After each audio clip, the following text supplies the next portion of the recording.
आपका बेहद शुक्रिया कि कल शाम में आपने फ़ोन करके मेरी खैरियत और मुझसे दरियाफ़्त किया कि क्या हुआ, और आपने मुझे बताया कि आपने फ़ौरन पुलिस के आला अहदेदारों से बातचीत भी की। मैं आपका बेहद शुक्रिया अदा करता हूं कि आपने अपनी संवैधानिक ज़िम्मेदारी को एक रुकने पार्लिमान की जान पर जब कातिलाना हमला किया गया टोल गेट पर, आपने उस बात की मैं आपका शुक्रिया अदा करता हूं। स्पीकर साहब, मैं मुख्तसर से यहाँ पर ये बात कहना चाहूँगा कि मुख्तलिफ़ सियासी पार्टियाँ मुख्तलिफ़ प्रदेश में इक़्तिदार पर हैं। ये बात आप तमाम को मैं गोशगुजार कर रहा हूँ कि आखिर ये कौन लोग हैं जो गोली पर भरोसा करते हैं, बैलेट पर नहीं करते।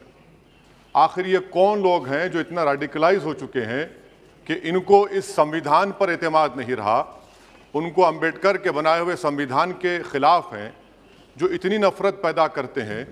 आखिर ये कौन लोग हैं? मैं इसको सियासी गुफ्तगू नहीं करूँगा, ये सब के लिए छोड़ रहा हूँ, क्योंकि जहाँ तक मुझे मालूम कि मैं 2 मरतबा का विधायक हूँ, 4 मरतबा का सांसद हूँ, और अगर इस तरह से अगर राजनीति आगे बढ़ेगी कि टोल गेट पर गाड़ी रुकती है और 4 राउंड गोलियाँ चलाई जाती हैं, आखिर इन नौजवानों को ये कैसे रेडिकलाइज हुए? और मैं सरकार से पूछना चाहता हूँ कि क्या उन्होंने ये रेडिकलाइजेशन सैयद कुतुब की किताब पढ़कर रेडिकलाइज हुए, अब्दुल्ला अज़ाम की किताब पढ़कर रेडिकलाइज हुए, या अयमन अल ज़ोहरी की किताब पढ़कर रेडिकलाइज हुए? इसीलिए मैंने सरकार से 2015 में कहा था कि इंटरनल सिक्योरिटी डिपार्टमेंट MHA में उसमें तमाम मज़ाहिब के लोगों का एक काउंटर रेडिकल सेल बनाइए आप। और सर, ये रेडिकलाइज हो चुके हैं तो भारत की इससे राइट विंग कम्युनिज्म और टेररिज्म बढ़ेगा। मैं आपसे अपील कर रहा हूं कि जो गलती NDA 1 में की थी, आप वही करने जा रहे हैं। आपको नुकसान होगा, आपकी सरकार को नुकसान होगा, देश को तो, देश की सालिमियत को खतरा तो पैदा हो रहा है। सर, मैं आपके जरिए से सरकार को यह भी बताना चाहूंगा कि जिन लोगों ने ये रेडिकलाइजेशन किया है, आप इस पर गौर करिए, इन पर UAPA क्यों नहीं लगाते आप? अगर कोई स्पीच देता है, अगर कोई फेसबुक पर किसी क्रिकेट मैच पर किसी टीम की तायीद करता है तो UAPA लगता है। एक सिटिंग MP के ऊपर UAPA नहीं लगेगा सर। मैं सरकार पर छोड़ता हूं।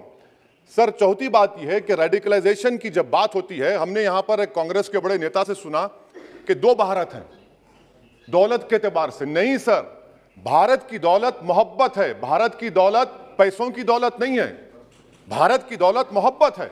हां, 2 भारत हैं, एक मोहब्बत पर जो पिछले कई बरसों से आबाद है, और एक नफरत पर भारत बन रहा है। तो क्या आप दौलत की भारत की मिसाल देंगे या मोहब्बत की भारत की मिसाल देंगे? अगर मोहब्बत की भारत की मिसाल देंगे तो उसमें आपको मेरी जबान को रोकने के लिए गोली चलाने की जरूरत नहीं है। इस 2 भारत को समझने की जरूरत है। सर, सर सुनिए सर, मैंने करीब से 6 फीट से गोलियां देखी। मुझे बोलने दीजिए सर, हो सकता है कि कल दिन ना देखूं मैं। अगर मैं यहां पर नहीं बोलूंगा तो कहां बोलूंगा सर? आप मुझे प्लीज बोलने दीजिए। सर, मैं आपसे गुजारिश यह करना चाहूंगा कि आप हरिद्वार में, रायपुर में और इलाहाबाद प्रयागराज में मेरे बारे में क्या कहा गया, आपके नाईबी की रिपोर्ट है ना, आप क्यों छुपा रहे उसको? देखिए, मैं मौत से नहीं डरने वाला हूं, हम सबको जाना है इस दुनिया से, बल्कि मैंने कह दिया कि मैं इस वतन में पैदा हुआ, मेरी मां की कोख से तो जमीन पर लिटाया गया। जब मेरी आंख बंद हो जाएगी तो इंशाल्लाह औरंगाबाद की जमीन मुझे दफनाया जाएगा। मगर मैं आपसे अपील करना चाह रहा हूं सरकार से सर, कि जो कुछ बातें की गई हैं उसको देखिए। मैं Z कैटेगरी सिक्योरिटी नहीं चाहिए मुझे, मैं हरगिज नहीं चाहिए मुझे। मैं 94 से पॉलिटिक्स में हूं, मैं आजाद जिंदगी गुजारना चाहता हूं। मैं घुटन के साथ जिंदा नहीं रह सकता इस दुनिया में। मुझे जिंदा रहना है तो अपनी आवाज उठाना है, मुझे जिंदा रहना है तो सरकार किसी के उनके खिलाफ बोलना है, और अगर गोली लगती है तो मुझे कबूल है, मगर मैं घुटन की जिंदगी नहीं गुजार सकता सर। मेरा मानना यह है कि संविधान में अगर देश के गरीबों को, मजलूमों को, अल्पसंख्यक समाज को सिक्योरिटी मिलेगा तो मुझे मिलेगी। सर, आपकी चिंता हमें है ना सर, मैं सिक्योरिटी दे रहे हैं सर, आपको नहीं सर, देश के गरीब बचेंगे तो मैं बचूंगा। ओवैसी की जान इखलाक पीलू से बढ़कर नहीं है सर। ओवैसी की जान उस वक्त बचेगी जब गरीब की जान बचेगी। इसीलिए मैं आपके जरिए सरकार से अपील करना चाहूंगा कि सर, इस नफरत को खत्म करिए, इस नफरत को खत्म करिए, और इस पर आप गौर करिए मैं नहीं लूंगा सिक्योरिटी, मैं जेड कैटेगरी नहीं चाहता हूं सिक्योरिटी। मुझे ए कैटेगरी का शहरी बनाइए आप, मुझे ए कैटेगरी का शहरी बनाइए ताकि मेरी और आपकी जिंदगी बराबर हो।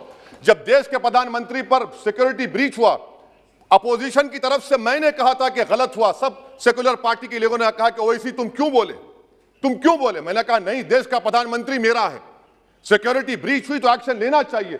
मगर 4 मर्तबा के एमपी पर कोई 6 फीट के फासले से 4-4 गोली चलाता है।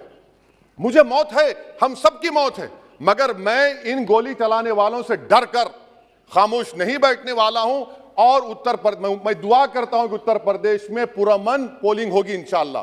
उत्तर प्रदेश की जनता गोली चलाने वालों का जवाब बैलेट से देगी, नफरत का जवाब मोहब्बत से देगी, और कमजोरों को दबाने का जवाब हिस्सेदारी से देगी।